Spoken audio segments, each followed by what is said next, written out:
В жилой части дома обязательно 100, 200, и 500 лет назад у нас была канализация, и были вот такие, ну, в Бахчисарае и Бахчисарайском районе это называлось хамам. Хамам – это не баня турецкая, где с лежанками и с этими, а это место, где можно было помыться. Вот.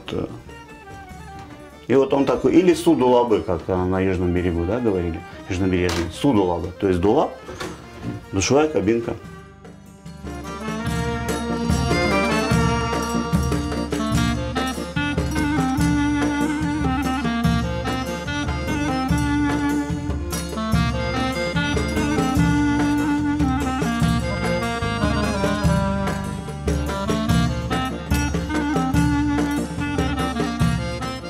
Человек, стоя на этом возвышении, мылся.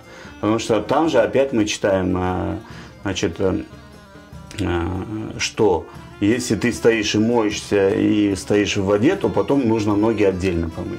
И чтобы этого не делать, просто делали такие камни с возвышением посередине.